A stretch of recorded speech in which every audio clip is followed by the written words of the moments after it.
All right, so I think we're going to go ahead and get started. We're really excited to have our guests with the Lawyers for Good Government here with us today. They're going to be focused on talking about the changes to the clean energy tax credits for folks who have been involved with trying to initiate projects. It looks like we have a mix of different people from around the state and with different entities involved. Just a couple housekeeping items. This is being recorded, so if you don't want to have yourself on the recording, feel free to put your comments in the chat. We are not able to have AI, so if anyone we'll have to remove that. But again, we're excited to have you here. We have AC Meyer and Camille Benninghoff with the Lawyers for Good Government, and we'll turn it over to them. So hi everyone, I'm AC Meyer. I'm the supervising tax attorney for Lawyers for Good Government. Been in the clean energy tax space for about a decade now. Very excited to be here this morning to talk to all of you. We've also got Camille Edwards Benninghoff, who is our senior, we can go to the next slide with the profiles, who is our senior tax attorney here at Lawyers for Good Government. So both of us are attorneys with tax specializations, the tax LLM. We've advised large clients, small clients. Camille comes to us from the IRS and Office of Chief Counsel there. And while Camille was drafting guidance from the IRS, I was reading that guidance at a large firm. So we've been on both sides of this and are very eager to kind of share some information with all of you. Next slide. So this next slide is kind of our general boilerplate. Please don't punch our bar cards. Overall notice. This is a high-level overview. It is intended to be informational and educational, but it is not in itself legal advice. It is not something that applies directly to any specific project. If you have questions about your specific project that require direct analysis of your individualized situation, that's something you'll want to talk with tax counsel that is licensed in your location as well. Next slide. So we'll go ahead and jump in now to kind of talking about elective pay. I'm not going to spend too much time on the overview of what elective pay actually is. The short and quick explanation is that elective pay is a mechanism that allows certain tax-exempt entities, such as states, local governments, nonprofits, etc., basically any entity that is exempt from taxation under federal income tax rules, to get direct payments from the IRS for certain clean energy tax credits, as opposed to those credits being treated as non-refundable credits that need to go against income. So essentially those credits themselves, they accounted for about 70% of the IRA's climate funding. Some of the credits still remain available through 2032. Others have accelerated phase-out deadlines in the wake of H.R. 1, often commonly called the One Big Bill Act. These credits are uncapped. If you qualify for the credit, you get the credit. It's the same as any other tax provision. And they cover a wide range of diverse technologies. They are on the back end of a project, so they're essentially reimbursement after the fact, and can be anywhere between 30 to 70% of the eligible cost, depending on which specific bonus elements are hit and matched. So next slide. So from there, next slide.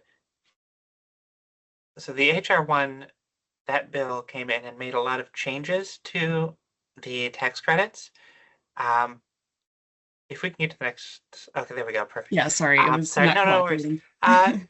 The H.R. 1 shortened the timelines for a lot of things for solar and wind energy in particular. Those two technologies were singled out and have accelerated deadlines for placement in service under certain conditions. So essentially anything that begins construction after July 4th of 2026 must be placed in service by December 31st, 2027 to remain eligible. Anything that begins construction before that is going to still have the old deadlines for placement in service, and it's going to have the old phase-out rules. So if you have longer term projects that are going to take a long time in construction, kind of have that extended runway, getting those under construction before July 4th, 2026 is going to be a big thing that you can do to kind of retain eligibility. Next slide. In terms of other technologies, HR1 did not make changes to the timelines for other technologies. So if it's not solar, if it's not wind, those retain the original deadlines. So for example, if you're doing a battery energy storage system, pumped hydro, even if you're doing, for example, a ground source heat pump, which remains eligible under some other older grandfathered provisions, those pieces remain eligible for the credits and they remain eligible through the original timelines. So that's another important thing to look at. Again, next slide. And one other thing is we talked about beginning construction. And what we need to do now is define what it means to begin construction. It's one of those terms that sounds like it's straightforward. And as I'm sure you're all aware, lawyers love to complicate things.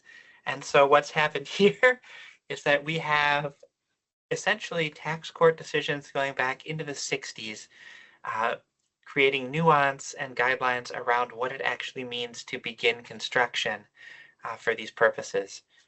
The rules around beginning construction are outlined mostly in notices 2013-29 and 2018-59, and I'm not going to get into those, but those are here and those are linked in the slide deck if you really have a burning desire to read through those tax notices.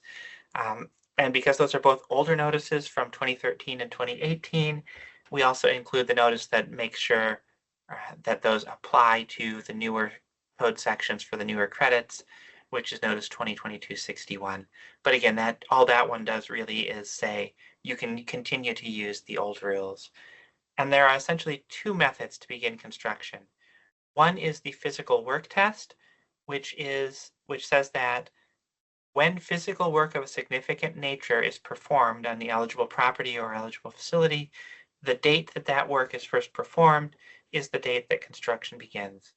There's also the 5% cost safe harbor.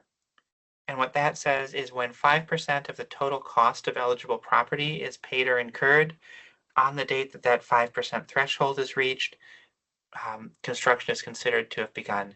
And I see that there's a hand up. We can answer questions at the end of the presentation, or actually, I think we'll have enough time. Let's go ahead and answer that and entertain that now.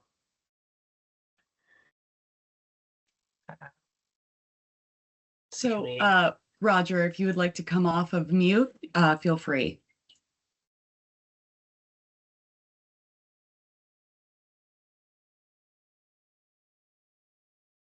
If anybody is having challenges with their audio, do feel free to type it into the chat. We will be checking that to make sure we don't have any questions there, or you can shoot me an email if you're having further technical issues. My email is in the chat.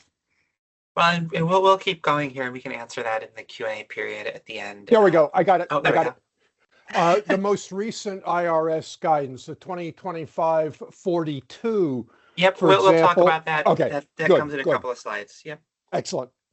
Big changes there. Okay, thank you.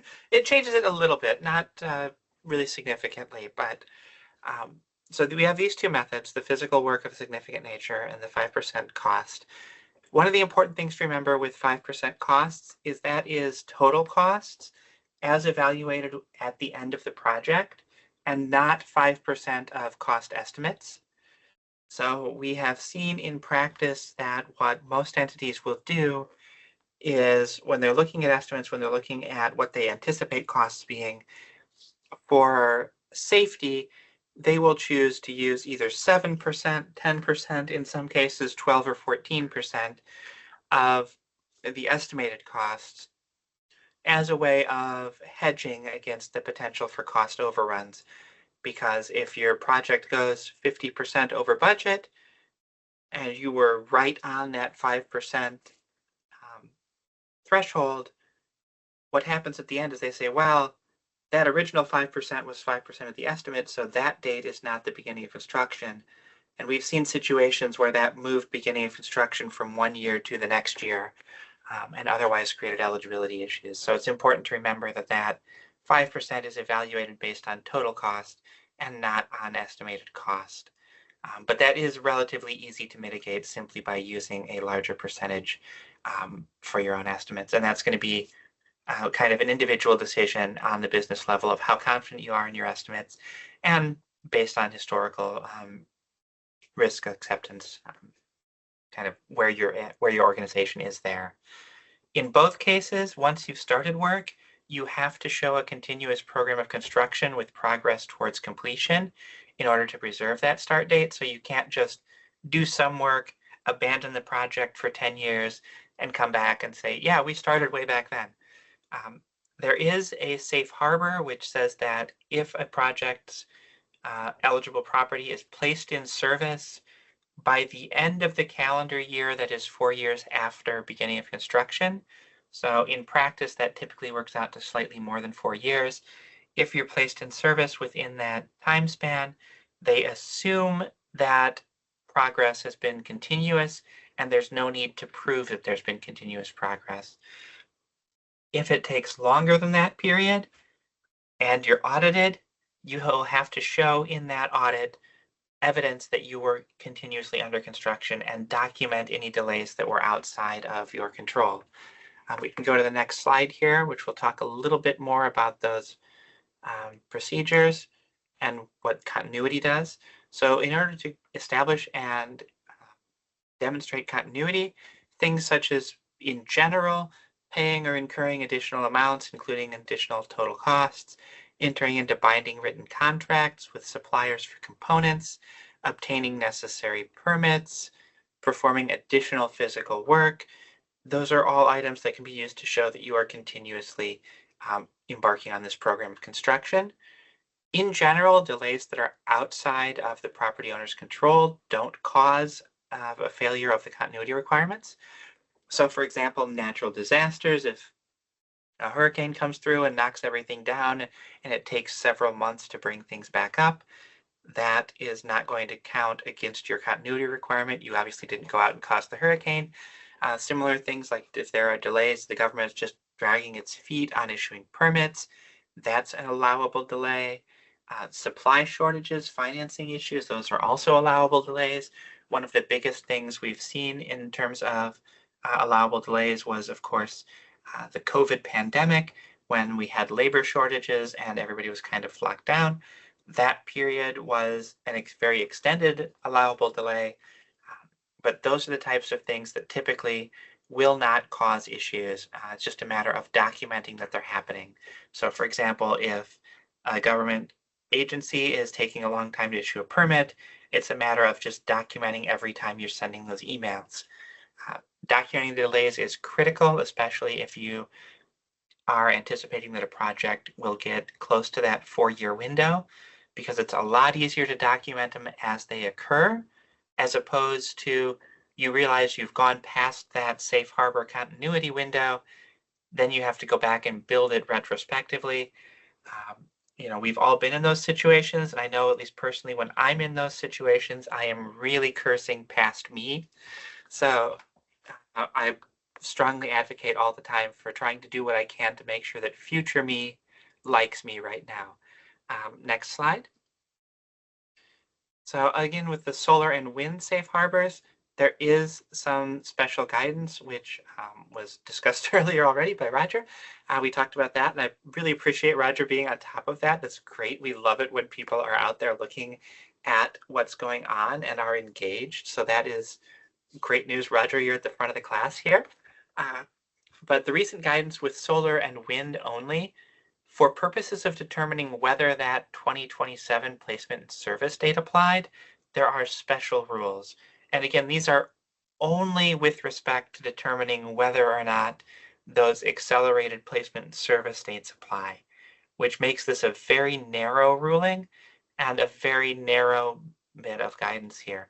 So it's important to remember that when you're talking about other instances of beginning of construction, all of those old rules still apply even to wind and solar for every situation except trying to decide whether or not it's placed in service in time to be subject to the old phase out or the new accelerated phase out. And so what this notice does is effectively it restricts which of the two methods may be used, but it does not meaningfully change the methods themselves. It makes minor tweaks to the methods, but those tweaks involve only removing certain things that could never apply to wind or solar. It's really just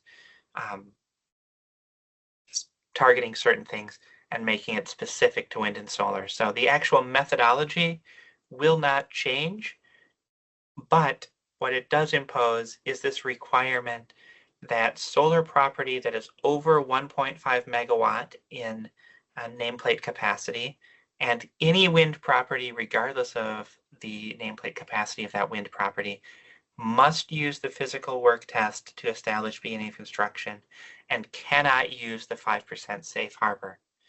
Solar property that is not over 1.5 megawatt, so anything from 0 up to 1.5 megawatt in nameplate capacity, including 1.5 megawatt exactly, may continue to use either the physical work test or the 5% safe harbor. So really what this is going to affect is wind energy and large-scale solar projects. I did a back of the envelope calculation. 1.5 megawatt is roughly, as I understand it, and assuming Google is correct, about 450 homes worth of electrical generation. So if you're looking at smaller rooftop projects, etc., parking lot solar, those types of things, you're generally not going to be in that size category. There are some aggregation rules around that, and we have some documentation of that we can help with. But really right now, what we have here is something that's mostly only going to apply to those large solar projects and to wind projects. Next slide. We can talk a little bit about other dates for beginning construction. Again, for these purposes, any date can apply, or any method can be used, sorry. Again, those restrictions around wind and solar do not apply for these purposes. And with these dates here, if it begins construction on or before December 31st, 2025, property beginning construction before that date or on that date is not subject to new prohibited foreign entity rules around material assistance restrictions. And Camille is going to talk about those prohibited foreign entity rules a bit in the next few slides. But essentially, if you get a project under construction on or before December 31st of this year, it is not subject to those material assistance rules. The fact that it's not subject to those greatly simplifies a lot of material sourcing documentation and generally means that the credits are a little bit easier to substantiate. Those projects may or may not still be subject to other prohibited foreign entity restrictions, depending on when an individual entity's taxable year begins. So those rules, essentially the payment rules and the entity level rules, and again, Camille will talk a little bit more detail about those in the next few slides. Those apply to projects that are placed in service during taxable years beginning after July 4th, 2025. And the real question is just when does your taxable year begin? That will determine whether or not a project is required to comply with those rules.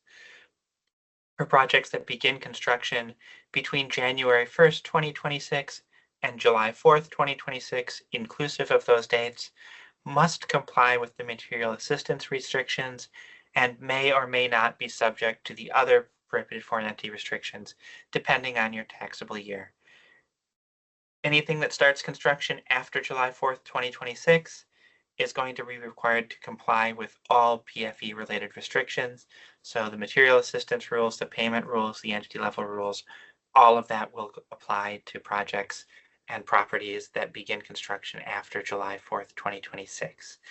And with that, I'm going to hand the presentation over to Camille to talk a little bit more about those prohibited foreign entity restrictions. Yes. Thanks, AC. So AC already mentioned them briefly. So these prohibited foreign entity PFE restrictions are new restrictions that were created in that bill that AC mentioned, HR1, and they basically say if there are certain connections to covered nations, so China, Iran, Russia, and North Korea, through different ways, ownership, control, and sourcing of materials, then you cannot claim the investment tax credit or the production tax credit and some other credits, but we focus on these because these are the ones most relevant to elective pay entities. So focusing on these two credits, like I said, really we're looking at ties to these 4 countries. Mainly China is going to be the big one because China produces a decent amount of like solar panels, and they mine materials for batteries, things like that.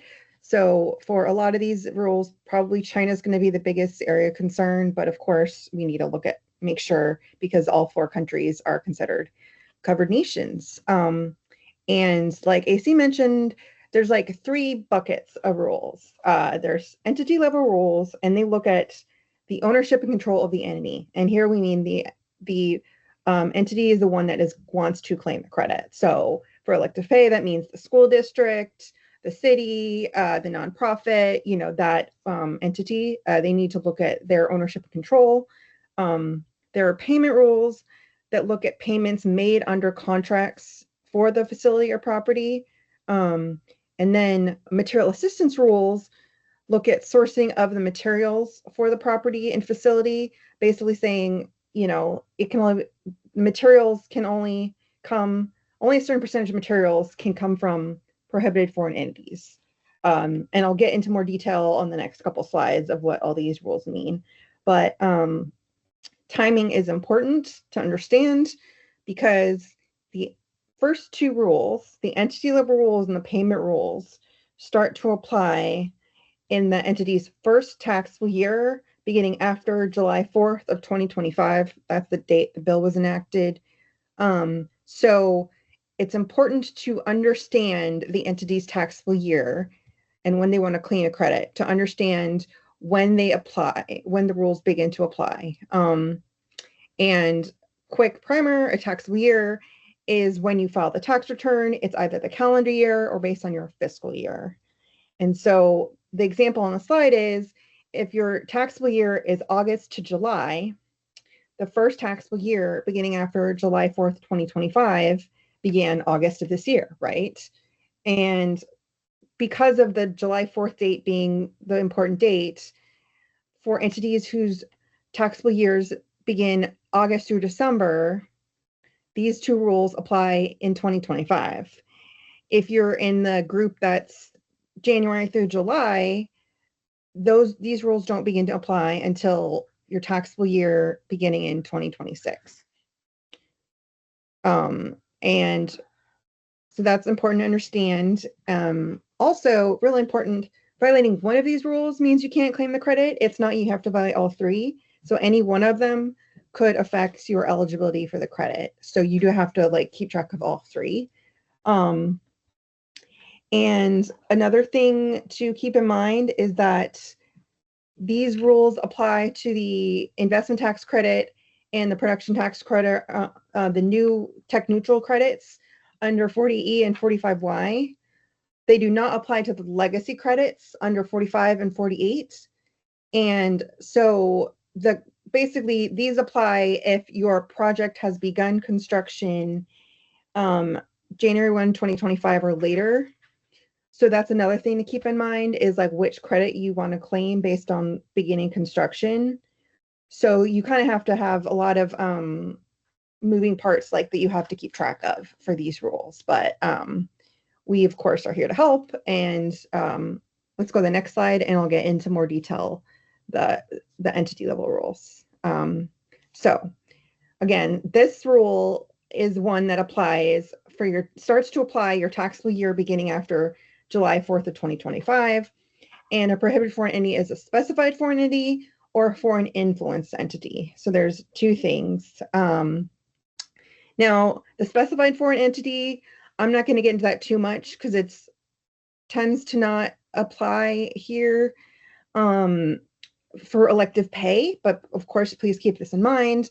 We're looking at things like companies organized under the laws of like China, Russia, Iran, North Korea, right? The government or citizen or national of a covered nation of one of these countries, etc. So for elective pay entities, the area of concern is more likely going to be the foreign influence entity. And that's an entity that is owned or controlled by a specified foreign entity. So the first bullets are specified foreign entities, right? And so a foreign influence entity basically has certain ownership or control attributable to the specified foreign entity. And so it looks at, can a specified foreign entity appoint covered officers, own greater or equal to 25% of it, or looks at how much of your debt is held by a specified foreign entity. And one of the rules is if it's holds greater than or at least 15% of the debt is held by a specified foreign entity. And this becomes an issue with municipal debt because, municipal debt is debt that is issued to people. And so that is something that, local governments will have to be aware of that rule. Now, this is true for all of the prohibited foreign entity rules. There is no guidance from Treasury and IRS about what these things mean yet. So I can't tell you what they have to say about municipal debt. A reasonable reading would be that you would go to the underwriter to figure out, who holds the debt. But like I said, we don't have any guidance on that issue right now. But we Lawyers for Good Government are, of course, keeping track of guidance, and we'll update our guidance as guidance comes out from Treasury and IRS on this issue. So that's the first level of rules. The first of the three buckets. And if we go to the next slide, I'll talk about the payment rules, which, like the entity level rules, these also begin starting with your first taxable year after July 4th of 2025. And what these payment rules do is they look at contracts, agreements, arrangements. So if in a previous year, the entity makes a payment to a specified foreign entity under contracts, etc., and that gives this specified foreign entity effective control over the facility or the technology that is used to claim the credit, then the credit is not allowed for the taxable year. Now, like I said, it looks at the previous year, so you're looking at the year before the year that you're claiming it. And effective control is pretty broad, but it looks at whether the contract gives the other party, the specified foreign entity, authority over key aspects of the facility. And we're talking about, can it decide how much output is produced, right? Things like, is there exclusive right to repair the facility? Most licensing agreements are going to qualify. And it's important to flag too that Treasury can change this definition of effective control when they put out guidance.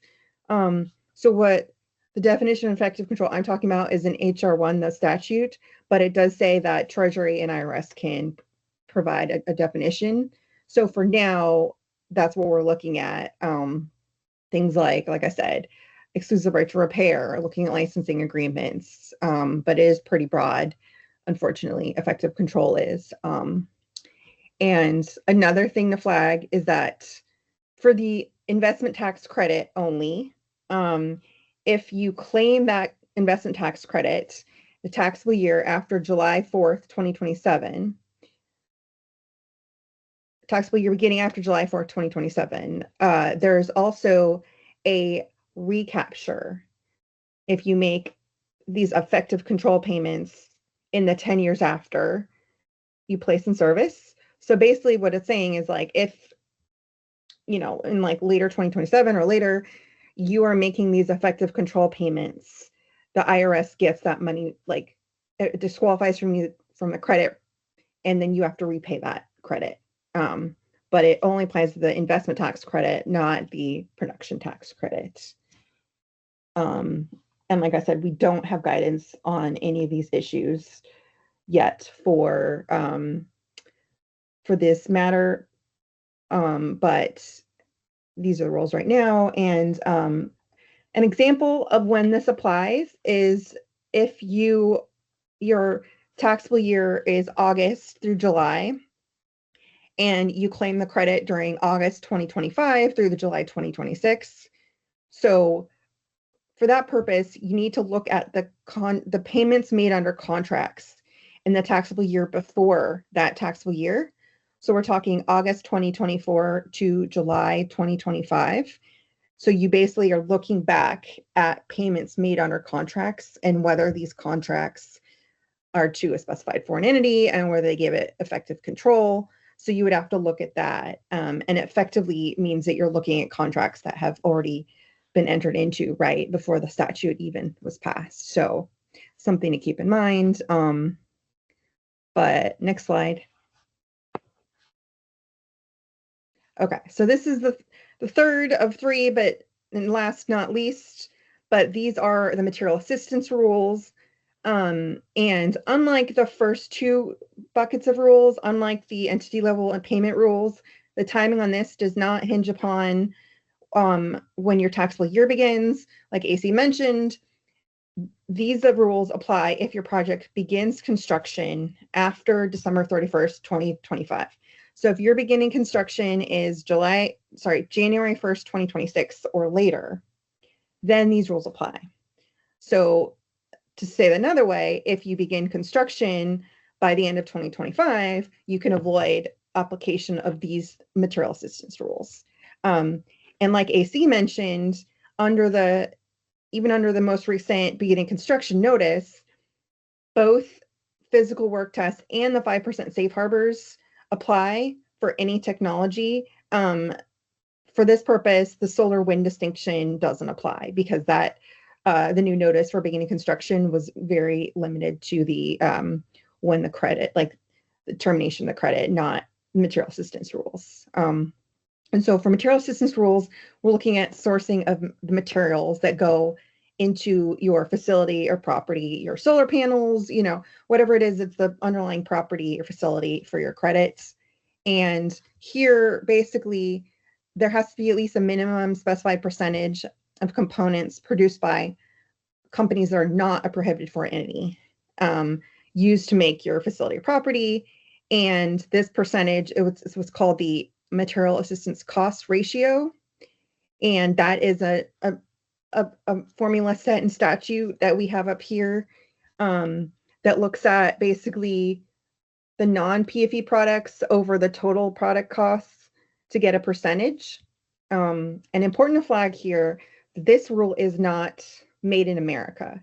This rule is not basically like mostly not made by prohibited foreign entities, which again have ties to China, Iran, Russia, North Korea.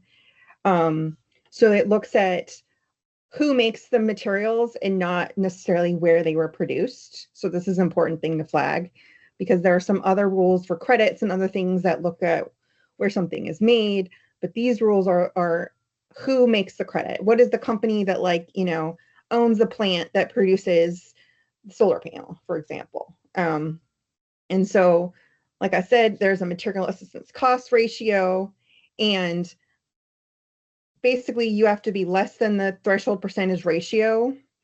And you look at the year in which your construction begins. And the percentages are here on the slide. I won't read through all of them, but as you can see, it increases over time. So basically the rules get stricter. You can have less and less made by PFEs, right, as the time goes on. But keep in mind, it's not a rule that none of the materials can be made by PFEs. It's just you can't have more than a certain percentage made by PFEs, right? So having some materials made by PFEs won't kill it. It just, you can't be over that ratio. And you have to look at when you begin construction. And next slide. we're going to go into, okay, so there are some safe harbors to be able to comply with these rules. And again, these rules are for if your project begins construction January 1st, 2026 or later. If you begin construction before, material assistance rules do not apply to your project. But under the law, Treasury has to publish safe harbor tables for these percentage of costs to help people figure out how to comply. But until we have these tables, entities can rely on this Notice 2025-8 and supplier certifications to help establish that they have met these rules. And Notice 2025-8 has some assigned cost percentages for certain products and components. It was published for a different reason for domestic content, but the statute says we can use it, so that's what we have. We have the link to the notice here, so I'm not going to like go through all of it in detail, but that is something you can use to help establish material assistance, until we have further guidance. And important here also is that there's a supplier certification is what we're calling it. Basically, the supplier is certifying that, the percentage of materials that were made by PFEs to establish, that you meet the ratio. So that would come from the supplier, and it has to include their identification number and be signed under a penalty of perjury, and you have to keep it, and the supplier has to keep it for 6 years. But that would be really helpful if you can obtain one until there's further guidance. If you can obtain this certification saying, this, for example, these solar panels were only made by 10%, only 10% of the materials to make the solar panel was made by prohibited foreign entities. And, it would be signed under penalty of perjury, and you could use that to show the IRS, like, yes, I meet these material assistance restrictions rules. One thing I'll flag, though, for the supplier certification, you have to be able to reasonably rely on it. So if you know or have reason to know that it wouldn't be accurate, for example, if you know that this is made of more than the allowed percentage of materials, even if you get the supplier certification saying it's less, like the IRS would say, well, it's not reasonable for you to rely on it. So you wouldn't be able to use that to show you meet material assistance. So basically it has to be in good faith, right? That you rely on it. So that is a way that you can comply with these material assistance portion of the rules. And next slide, we're going to talk a little bit just about the credits. So AC and I threw a lot at you about new changes, new rules to these credits. But one thing we wanted to let people know is that, things have been changing. I know some people worry about the administration, but credits are still being paid. These credits, to the extent they're modified by recent laws, they are guaranteed under the code. And so if you are entitled to claim the credit, you're free to claim them. But credits are still being paid even now. One thing to flag, though, is if you had filed, recently, IRS has been getting a lot of paper returns, which is taking time to process. And, there's staffing shortages, which people might be aware of. So we have seen people where their refunds are taking longer than they hoped or expected. But that's just unfortunate, fact of things. But and another thing to mention, which is nice, is that if the payment, your refund payment is more than 45 days, takes more than 45 days after the due date of your return, you get interest, you're entitled to interest. And we've also seen the IRS pay the interest on those payments that were too late. So again, like I said, people are getting payments. And some helpful information is that if you sent in your filing and you're wondering the status, you can follow up with the IRS. They're in the pre-filing registration tool that you have to do that pre-filing registration, right, to claim the credit. You can go into the messaging function and ask about the status of your refund. You can also email this email address we put on our slide to ask about the status of your payment. It's not just for registration. We have a couple phone numbers up there. one thing I will flag is that because we are in a government shutdown, we've heard from IRS that, calling is not the best way to get a hold of them because they are short-staffed. Messaging or emailing right now is, more likely to get a hold of somebody versus a phone call, but the numbers are up there too if you really want to call them. But anyways, like, these credits are still available, it's not the end of the world, these changes. We just want people to know that, there's still credits, still time to get paid, and, you can still claim these credits potentially if you have the right information. So next slide. Okay, and so now we'll do the question portion. And actually, why don't you go to the next slide where we have resources, and I'll cover that real quick. So we have at Lawyers for Good Government, we have lots of resources about elective pay, about these credits. And we put on this slide for you QR codes and links to documents and in our elective pay and tax incentives resources page. So, if you need more information after this presentation, please go to our website, and there's more detail and information in those documents. But yeah, now we'll go on to the Q&A portion. And I think Great. there was, oh, go ahead. Yes, I was just going to mention there's one question in the chat already, so if you want to address that. For others, if you can share your questions in the chat or raise your hand, but why don't we start with the first question about a specific project and the fiscal year. Right, so they're saying we follow a calendar year and asking the rules don't apply until 2026. So to go back, there's 3 types of rules for prohibited foreign entities. So I assume that's what you're talking about. Is that correct, Bethany? Is that what you're asking about? Well, all of the above. I think we're clear on the prohibited foreign entities. And I did take delivery in September. We've been joking around about it. Santa made an early delivery, some assembly required. To make sure, to like triple make sure that we're going to be okay. We are planning on breaking ground in December of this year. And being put into service probably early next summer. So, but I've got $3.5 million on the line. Yeah. So, so I'm still a little panicky. Yeah. So we can answer general questions. We're not going to get into super detailed advice, obviously. Right. So like I said, so the prohibited foreign entity rules, the first 2 ones apply. So if you're in calendar fiscal year, they basically would start applying in 2026.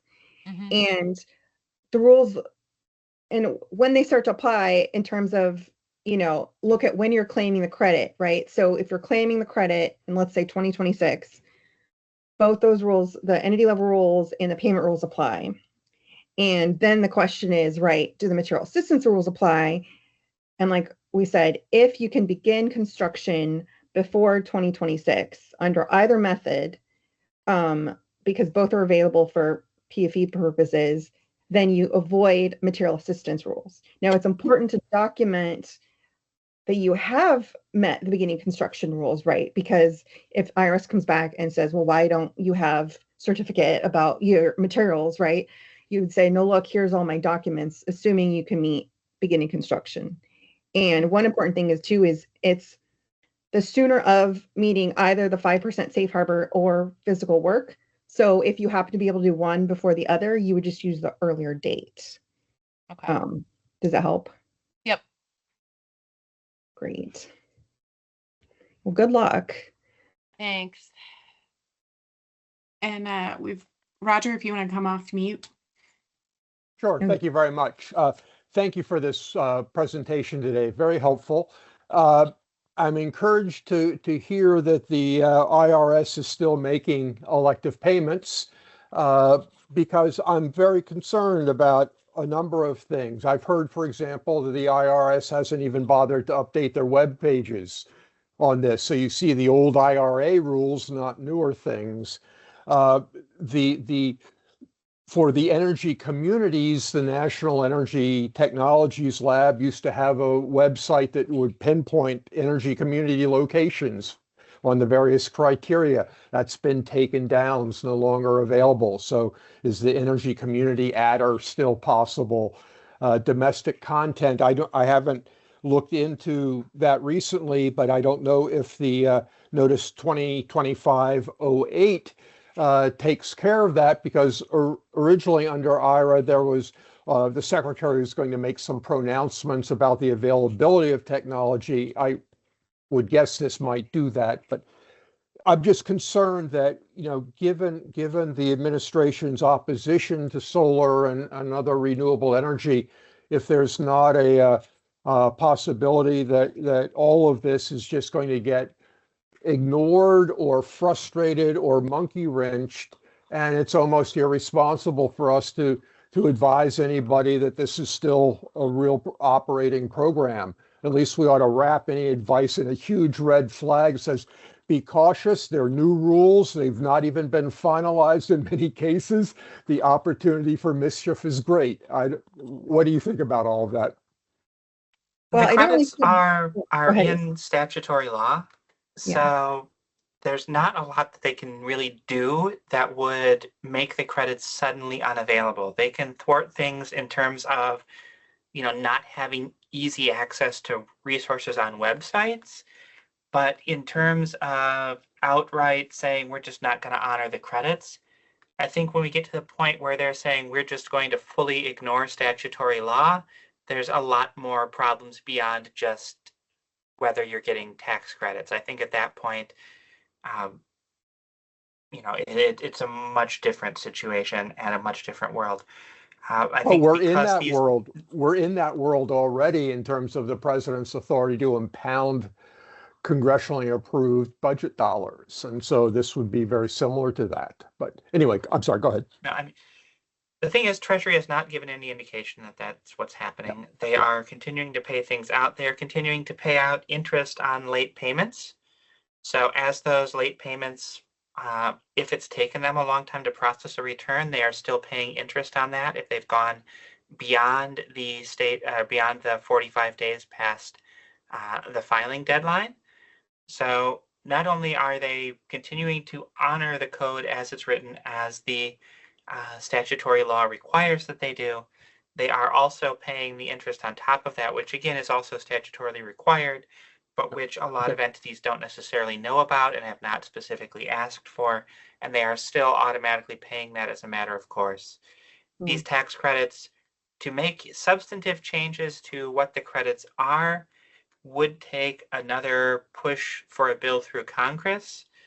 Right now, my feeling is they believe that this has been done and dusted, that they've kind of spent their political powder on this and pushed through what they're going to push through. They have made the changes around solar and wind, singling out the two pieces that they really had and that there was really animus towards in general, just kind of politically right now. And they have accelerated that. They've pushed out the guidance relative to that. At this point, not only do I think we need to advise that, these are there, they're still being honored, and for the period of time through 2027, at the very least, these projects are going to be available. I think at some point, we're very conscious here at Lawyers for Good Government. We don't want to kind of induce panic in people. So what we want to do is make sure that people are aware that these are out there, they're still being paid, and there's been no indication right now given that there's going to be any kind of intentional thwarting of this beyond general, for lack of a better term, kind of lack of experience with these credits. A lot of the personnel at the IRS who took advantage of the buyouts were experienced senior personnel, so there's a loss of expertise there. But most of what we're seeing right now is consistent strictly with a lack of staffing and a lack of expertise, and is not indicating anything at IRS or Treasury that is expressly trying to run counter to statutory law and avoid these credits. Wonderful. Great. It warms So- my heart to see lawyers still with faith in the rule of law. One quick other question, if I can. One of the little provisions in the Budget Reconciliation Act is third-party contracts for projects now can only be recognized if they no longer cap their liability at 5% of the contract projects. That has been the case always. Okay. That's been a persistent requirement of a binding written contract, and essentially, yeah, it's just basically it's like if you can get all of your money back, it's not really a binding contract. I think that's kind of the underlying theory there. So there has to be some ability to have damages if the contract is broken.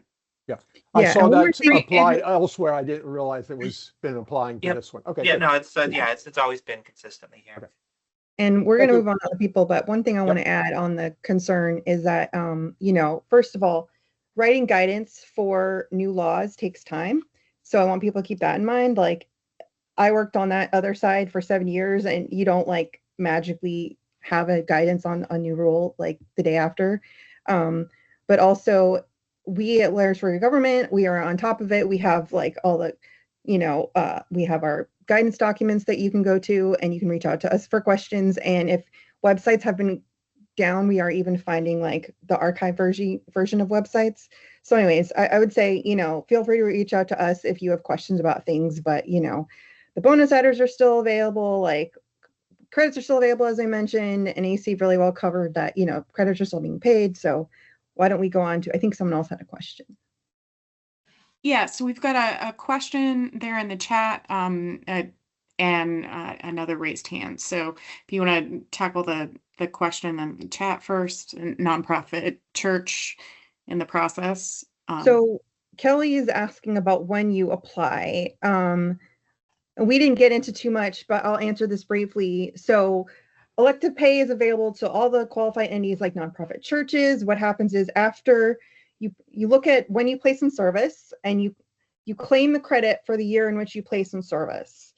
So you'd have to first figure your taxable year, and there is a special tax return that you send in for elective pay purposes.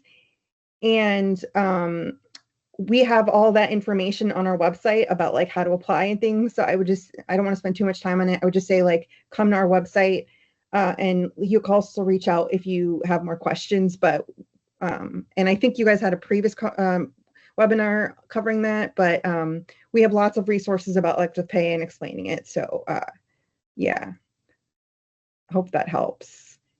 Okay, and then someone had their hand up. I can't see the name. Yeah, so Liz, if you want to come off mute. Yeah, I thank you. This is really excellent. Very, very helpful. And I just wanted to confirm that your website is the place that people can go for accurate information about all of these details. Is that true? Yeah, we've been updating based on HR1 changes. Like we have a document about like the HR1 changes that were made to the credits. We're definitely updating things. And also if you like have a question, feel free to reach out, the email address right there. So yes. That's great. Thank you. Of course.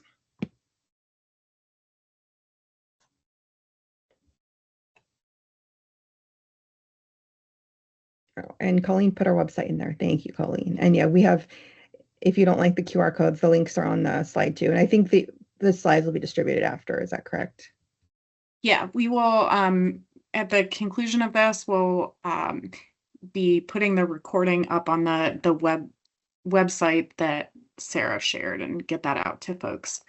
And if there's no one else that has questions, feel free to add some.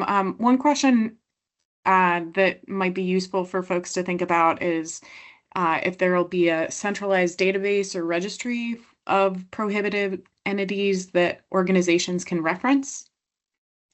Good question. So part of the problem is that the definitions of like prohibited foreign entities, specified foreign entities, foreign influence entities is really broad. So there isn't a list yet. I'm not sure if you'll be able to, because part of the problem is you need a lot of information about each company to be able to figure that out. But for now, at least in terms of like the material assistance rules, the supplier certification is available, right, for you to be able to not have to necessarily go through and run a whole analysis of each company that made things. But people have already been asking me about that. So, you know, if we're able to get additional resources on that, we will put that up on our website. Great, thanks.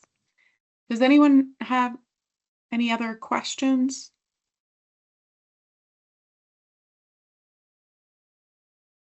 And do the PFE restrictions apply only to direct contracts and investments, or also to subcontractors and suppliers? So if you're talking about the payment rules say that they're looking at the entity and their contracts with a specified foreign entity. So again, we don't have guidance yet on it, but because the statute says between the entity and the specified foreign entity, it looks at, you know, in my mind, that looks at direct contracts. And of course, we'll wait and we'll update you as we get guidance from Treasury and IRS. But and in terms of material assistance rules, they're looking at who is making the materials. So, you know, it's really just what's the identity of the entity making the materials, right? So if you buy it from a supplier, you have to ask the supplier, like, who made this, you know, what is the identity of the company that made it, or get a certificate. So it kind of depends on what rule you're looking at, right? There's the 3 different rules and they each have their own nuances, but it kind of depends. Great, thanks. Any other questions? If not, we want to thank you both for attending, sharing your knowledge with us. I think the key takeaway is that there's still opportunities to take advantage of these tax credits, and understanding the nuances and using connecting with resources that are tracking this. So we're really grateful for the work that you all are doing, and thank you for sharing your time with us today. So with that, we're gonna wrap up. And again, like I said, we will be putting this recording up on our Energy Assistance Finder website. We'll be taking a hiatus for the next couple months and looking towards next year for additional opportunities to learn about resources and the ever evolving situation that we're in the current moment. So again, thank you, and have a great day.